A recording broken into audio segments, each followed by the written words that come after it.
¿Qué tal? ¿Cómo están? Mi nombre es Valeria y vamos a introducirnos hoy en un seminario de literatura que acompaña un poco al seminario también de música. Nosotros tenemos que hacer, o al menos hacemos todos, aquellos que damos seminarios habituales sobre la época de oro, algunas salvedades previas. Primero y principal suele llamarse la poesía del siglo de oro, pero en realidad sabemos que se trata al menos de más de un siglo. Lo llamamos periodo, ¿sí? Ese periodo comprende efectivamente un lapso mucho más extenso de lo que solemos tener en la fantasía. En principio se usa el plural, poesía de los siglos de oro, porque estamos hablando básicamente del 16 y del 17. A pesar de que algunas cuestiones en 1490 y pico, ya en los albores del siglo XVI, se producen como enormes hitos que cambian un poco el rumbo cultural de España.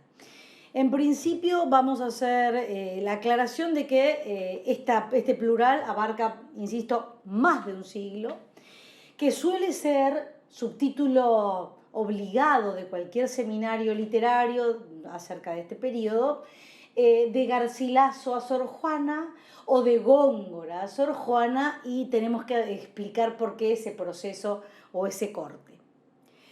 Sor Juana representa, como todos sabemos, el paso transatlántico del barroco.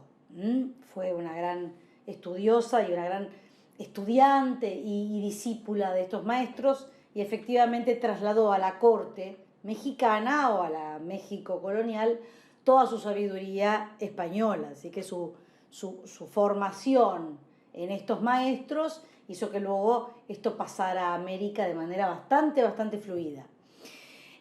Por otra parte, una de las cosas que también nos gusta aclarar a quienes damos de vez en cuando seminarios acerca del tema, que nos apasiona, por supuesto, es que hablar sobre el siglo de oro, sobre los siglos de oro, o sobre esta época, lo que hace es hablar de nosotros mismos. Nosotros estamos hablando de este periodo y en el fondo lo estamos reescribiendo. ¿Por qué?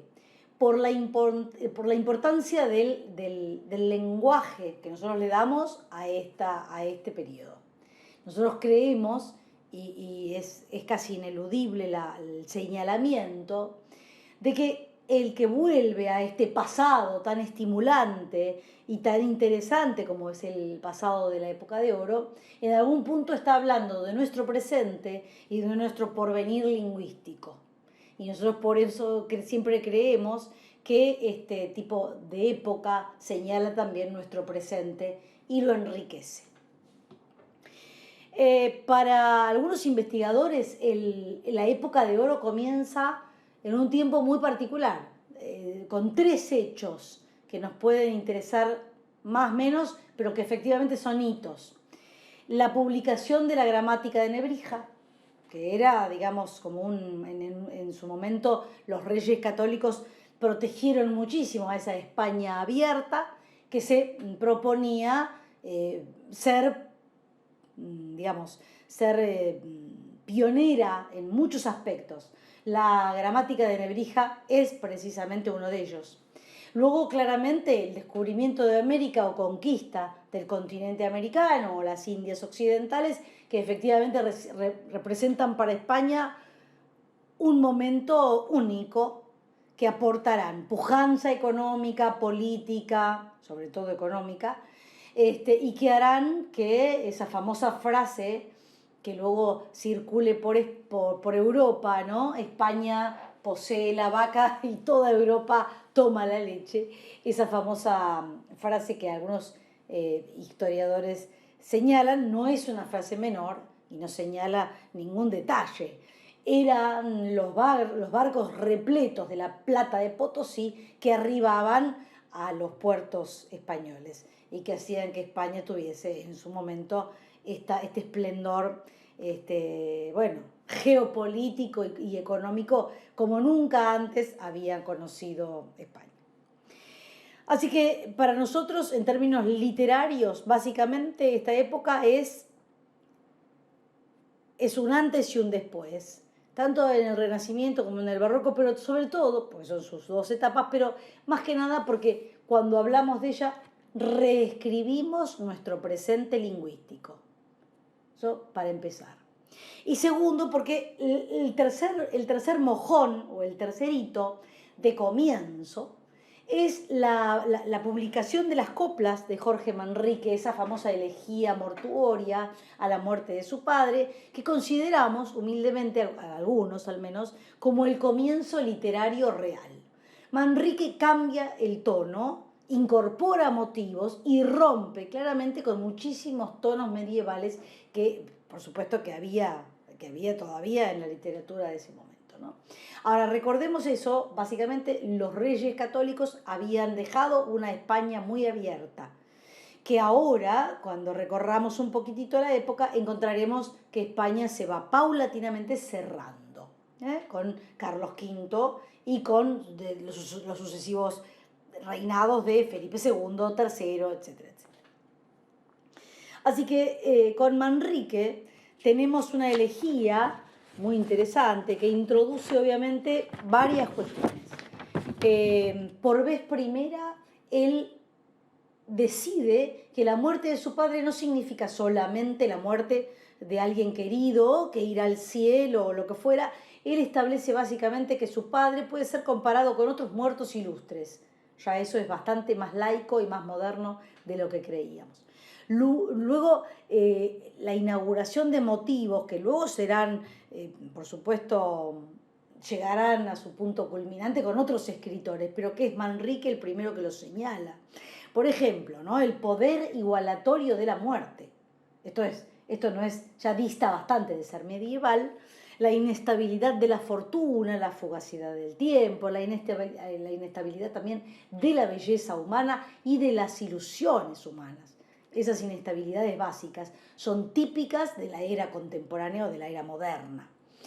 Y por suerte, además, en esta composición tan aguda de Jorge Manrique, se señala que esta elegía, mortuoria o no, llega a un momento en donde filosóficamente se trabaja la idea de la ley de la compensación humana.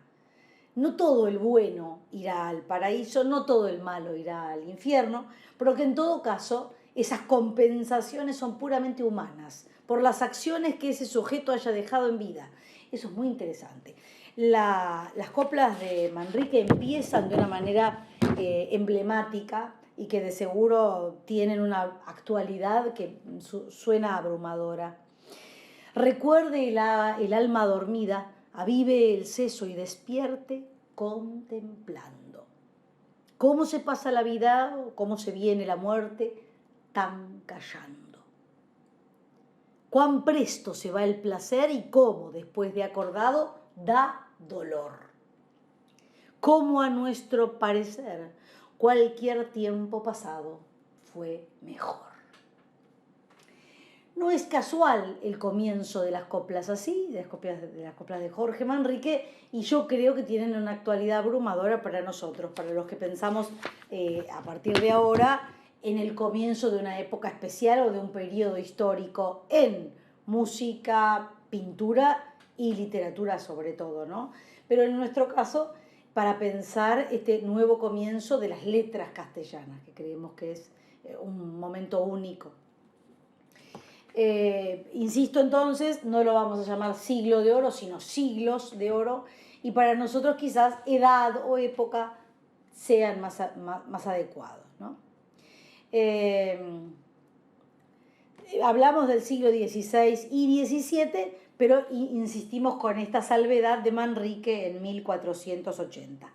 El punto de llegada en esta etapa o periodo bastante prolongado, por cierto, es la muerte de Pedro Calderón de la Barca, una de las voces más significativas de todo este periodo y que se da en 1680 aproximadamente. Así que allí damos nuestro corte final, ¿no? En donde se genera ya el barroco y los últimos grandes exponentes del barroco.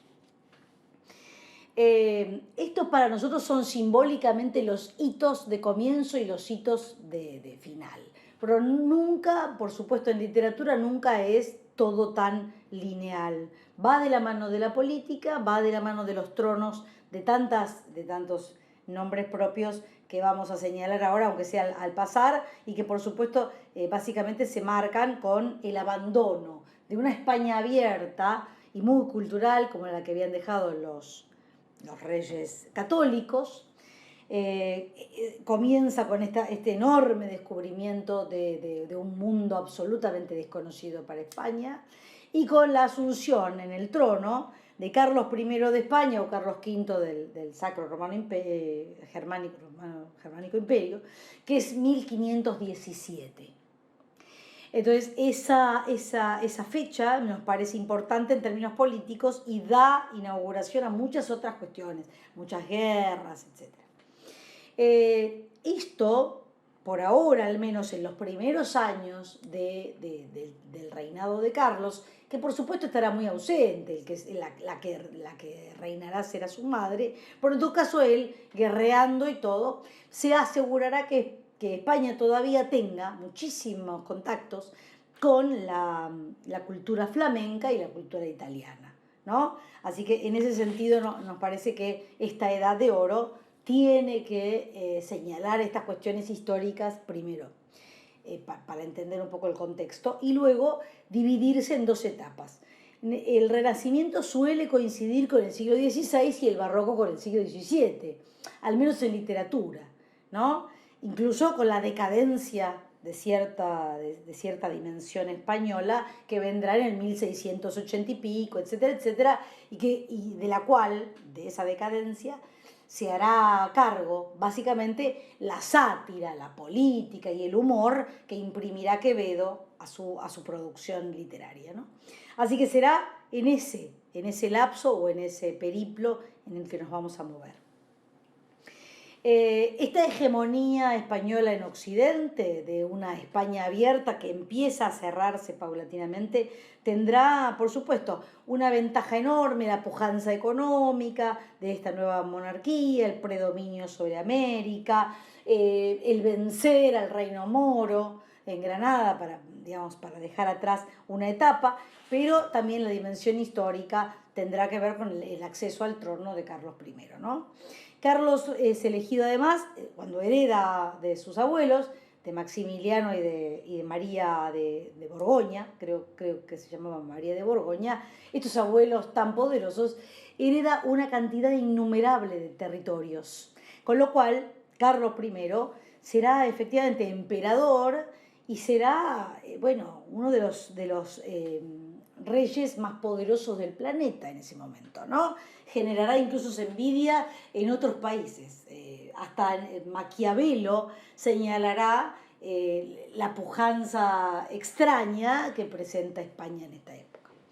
Me parece que es interesante entonces que Carlos V o Carlos I de España esté siempre un poco ausente, guerreando, mientras su madre realmente es la que gobierna, y Felipe II, su hijo, sea el que lo suceda en el trono, porque será un fanático de la literatura de Lope de Vega, digamos. Entonces, eso será interesante para pensarlo, ¿no? Carlos muy ausente, el emperador, pero Felipe II sí un poco más presente. España tiene además algunas características, que es este atravesamiento muy enorme de la religión. España eso no lo podrá eludir de ningún modo. Así que España seguirá, ¿no? Más allá de su enorme desarrollo cultural e intelectual, siempre seguirá atravesada por estos dilemas religiosos. Por eso uno de los momentos culminantes de esta época de oro será la poesía mística, ¿no? Con Fray Luis o con San Juan. Por supuesto, daremos cuenta de ella a su debido momento y a nuestra manera, ¿no? Pero bueno, esta cuestión de la religión no abandona a España de ningún modo. Una de las cosas que es interesante también para entender esta época es que era tal el predominio de España por sobre tantos territorios, que una de las cuestiones que se mencionaba siempre es que en las tierras de Carlos nunca se pone el sol, ¿no? Carlos era efectivamente dueño, heredero de tal magnitud de territorios que abarcaban desde Portugal, reinados en Italia y por supuesto todas las Indias. Entonces, efectivamente, o lo que llamamos hoy en día América, ¿no? Pero es decir, esto era muy importante. Esto era muy importante porque España poseía demasiadas cuestiones y muchos frentes guerreros abiertos. El primer gran poeta de este momento, más allá de que Jorge Manrique inaugura motivos y por supuesto rompe con algunas cuestiones, ese es Garcilaso de la Vega. Nosotros en Garcilaso encontramos aquel autor que es mencionado por casi todos los teóricos de su época, todos los que han recopilado sus obras, desde Boscán, que lo intentó y quizás no lo consiguió del todo, murió antes de que estuvieran normalizadas todas las obras de Garcilaso, que por cierto es una obra corta, es una obra para nada prolífica, porque además el caudal de sus creaciones es breve, ya que su vida también lo fue. Pero en todo caso es Garcilaso la primera voz con la sensibilidad de la época, o con la sensibilidad que estamos describiendo, con la mesura, pero a la vez la profundidad de estos motivos, inaugurados quizás previamente, pero que él lleva a un nivel de finura y de elegancia pocas veces visto hasta ese momento. Es esa primera inmensa voz la que nos invita a pensar en Garcilaso de la Vega, este muchacho militar y poeta nacido en Toledo, que muere tempranamente, insistimos, no se sabe tanto de su vida, pero efectivamente muere a los 33 o 38 años, no llega a los 40, y deja apenas 40 sonetos, algunas odas, las tres églogas más famosas, por supuesto, con una enorme influencia de dos vertientes que él deja claras rápidamente, pero porque su literatura las pone en escena, no porque él se dedique a la teoría, ni mucho menos, que son la influencia, por un lado, de los metros castellanos. A él le viene toda esa cuestión de tradición. Él los ha leído, es hijo de una familia, digamos, aburguesada de Toledo. Pero por cierto, la influencia de su estancia en Nápoles es tan enorme que entonces es el introductor, junto a su gran amigo Boscán, de los metros italianos y es el que lleva al soneto a su máxima expresión, al menos en 1500, en este primer momento que señalamos, ¿no? Del 1530 y ahí aproximadamente. Así que es un poco Petrarca, su inspiración italiana, y su inspiración clásica, con Horacio y Virgilio. Es ahí un poco donde se ubica Garcilaso. De Garcilaso tenemos dos sonetos que se han hecho célebres, por supuesto, y que nos parece que es importante el 32 y el 5 de esos 40 sonetos muy perfectos. Creemos que quizás, aun cuando hay muchos mitos que lo fascinan, como el de Apolo y Dafne, etcétera, etcétera, creemos que estos dos sonetos son más emblemáticos en él y creemos que por ahí está bueno recordarlos. Se trata del soneto 32.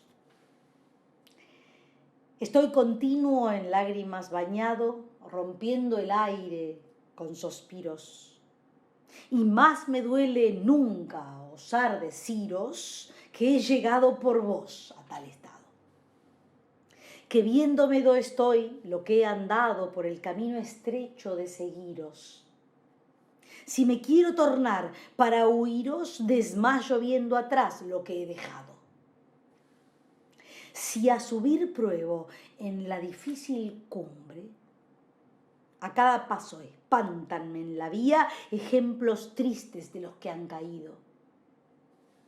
Y sobre todo, fáltame la lumbre de la esperanza con que andar solía por la escura región de vuestro olvido.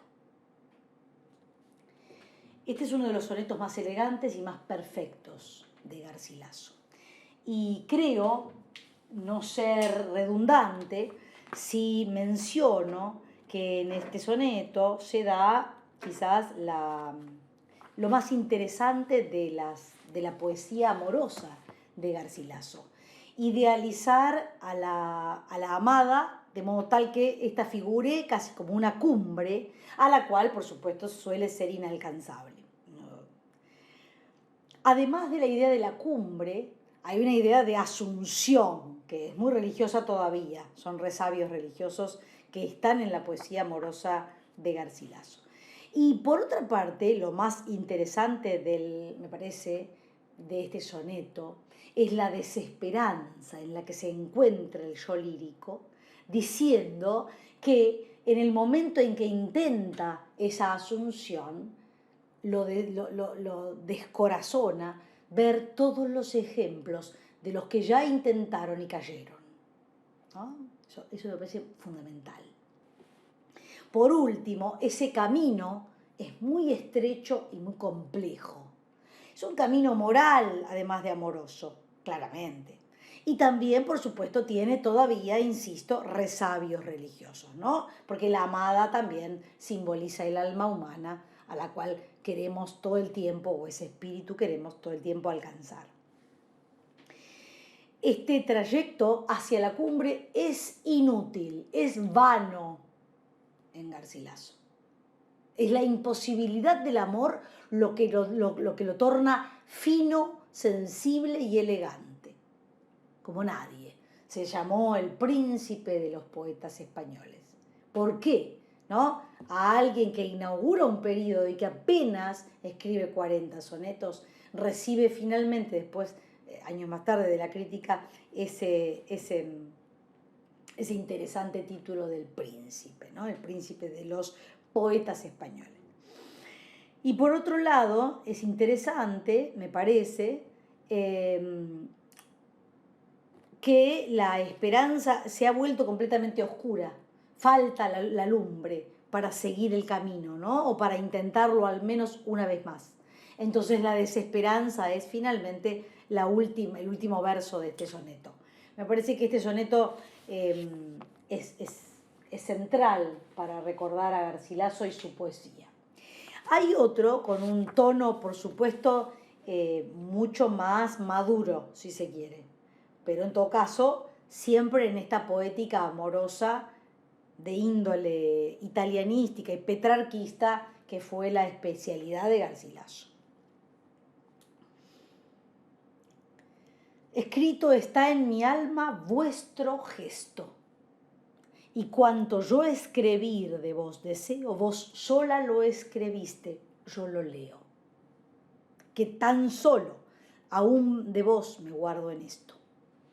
En esto estoy y estaré siempre puesto, que aunque no cabe en mí cuanto en vos veo, de tanto bien lo que no entiendo creo, tomando ya la fe por presupuesto. Yo no nací sino para quereros. Mi alma os ha cortado a su medida, por hábito del alma misma os quiero. Cuanto tengo, confieso yo, de veros. Por vos nací, por vos tengo la vida, por vos he de morir y por vos muero. La sensibilidad y el tono íntimo que logra Garcilaso en los tempranos momentos de los siglos de oro es abrumador, ¿no? Sobre todo porque no fue un escritor prolífico. Si de algo podemos estar seguros es que Garcilaso es la contracara inicial de Lope de Vega, que fue el gran escritor prolífico de este lapso. Siguiendo con la poesía, digamos, castellana o la tradición castellana, debemos dividir entonces el periodo, insisto, en Renacimiento y Barroco y la evolución del Barroco, quizás hacia un manierismo especial, pero en todo caso la poesía en metros castellanos tiene todavía algunos resabios, ¿no? Por ejemplo, de raíz popular seguirán en su esplendor los villancicos, las canciones, los romances, y de carácter culto, alguna poesía de cancionero como las redondillas, las glosas y algunas canciones trovadorescas, que obviamente en España son muy recitadas y muy populares. De hecho, la población está acostumbrada al octosílabo, así que cuando acontece lo del endecasílabo, que es otra música, claramente, más compleja, pero también más, ¿cómo diríamos? Más desarrollada, en donde una idea puede tener un poquito más de, de aliento, es ahí donde los metros italianos aparecen. Así que la tradición de metros castellanos y la tradición de metros italianos. Ahí aparece la lírica petrarquista con los sonetos y las canciones básicamente de Petrarca. Y por supuesto no se abandona nunca la línea de inspiración clásica, sea de Virgilio, sea de Horacio. Esas cosas no se abandonan porque se siguen componiendo, en el caso de Garcilaso, las églogas y las odas y las epístolas, ¿no? Así que estas variedades obviamente no se pueden ignorar. Y por último, me parece es interesante también señalar que la poesía del cancionero, estas redondillas, canciones y glosas, no son abandonadas. Los reyes católicos habían hecho muy populares algunos cantares, algunos cantarcillos, que obviamente eran recreados por los poetas cultos, pero que seguían siendo muy populares y recitados por la gente, ¿no es cierto? Allí encontramos autores como Juan de la Encina y Gil Vicente, que expresan toda una etapa interesantísima, ¿no? Que habían depurado, imitando algunas cuestiones populares, pero habían depurado aquello que cantaba el pueblo, digamos, lo que el pueblo cantaba todavía, ¿no? A mí me gusta pensar que el octosílabo se va depurando de a poco en los versos con mayor con mayor aliento, que son los versos decasílabos y endecasílabos, ¿no? Juan de la Encina y Gil Vicente entonces siguieron un poco las huellas de esta tradición oral, que a veces era anónima y a veces no tanto, la incorporación del italianismo se la debemos claramente a Boscán, el gran amigo de Garcilaso de la Vega. Así que son ellos dos los que abren un poco la puerta de la España a este reino de Nápoles, que por supuesto, en el cual reside casi 10 años Garcilaso de la Vega. Tenemos que hablar en todo caso del final, digamos, de Garcilaso y de Boscán. Boscán fue el gran editor de Garcilaso, incluso al morir deja ya las primeras ediciones para que Garcilaso tuviese su volumen personal, ¿no? Y eso luego fue editado de manera corregida, con cuestiones inéditas, etc. Ahora, lo que importa es que la poesía introducida por Garcilaso y por Boscán cautivó a todas las minorías cultas españolas y se extendió rápidamente a grupos sociales un poco menos preparados. La burguesía es un poco más... y todo esto hace su presencia en los libros de música. A través del canto, la poesía de tipo italiana o de influencia italianística pudo llegar a amplios sectores de la población que no sabían leer y que no disponían del dinero necesario para comprar libros. Entonces, alguna resistencia a la poesía italiana hubo debido a los metros, ¿no? Del octosílabo al endecasílabo hay también un trabajo que se puede hacer. En la segunda mitad del siglo XVI, ya con el pleno reinado de Felipe II, aparece una doble vertiente. La poesía amorosa, que sigue siendo muy petrarquista, y la poesía moral, de inspiración más, digamos, clásica u horaciana. Allí aparece Fernando de Herrera, el gran poeta sevillano, y esto evoluciona casi como una excepción de la poesía moral en Fray Luis de León, que ya empieza a ser traductor de Horacio, pero además una voz única, ¿no es cierto? Y el comienzo de toda este conjunto, este grupo reducido de lo que se llamó los místicos españoles. Fray Luis, por supuesto, toda esa vehemencia poética contrasta con su agitada vida, de alguna manera personal, las luchas en la Universidad de Salamanca, la denuncia ante la Inquisición y el proceso que lo tuvo, por supuesto, 4 años preso, ¿no? En cárcel y aislamiento. La obra de los poetas místicos es ineludible para considerar este periodo y sobre todo la de San Juan de la Cruz, ¿no es cierto? Por su hallazgo estético, por su simbolismo y precisamente por su evolución inaudita, llamativa, hacia ese erotismo que lo caracterizó, ¿no es cierto? De Fray Luis podemos citar rápidamente el famoso poema, que es probable que lo represente ante el mundo entero, porque es quizás su clásico, esto de la llama de amor viva, ¿no? Este estremecido erotismo del que hablábamos. En una noche oscura, con ansias en amores inflamada, oh dichosa aventura, salí sin ser notada, estando ya mi casa sosegada. A escuras y segura, por la secreta escala disfrazada, oh dichosa aventura, escuras y encelada, estando ya mi casa sosegada. En esa noche dichosa, en secreto, nadie me veía, ni yo misma miraba cosa, sin otra luz y guía, sin la que el corazón ardía. Aquesta me guiaba más cierto que la luz del mediodía, a donde me esperaba quien yo bien me sabía, en parte donde nadie parecía. Oh noche que guiaste, noche amable más que la alborada, noche que juntaste amado con amada, amada en el amado transformada. En mi pecho florido, que entero para él solo se guardaba, allí quedó dormido, y yo le regalaba, y el ventalle de cedros aire daba, el aire de la almena cuando yo sus cabellos esparcía con su mano serena, y en mi cuello hería, y todos mis sentidos suspendía, quedéme y olvidéme, el rostro recliné sobre el amado, cesó todo y dejéme, dejando mi cuidado entre las azucenas olvidado. Estos poemas novedosos de los místicos, de alguna manera, empezaron a circular y, por supuesto, generaron muchísimas reacciones, ¿no? Felipe II claramente fue un rey muy religioso.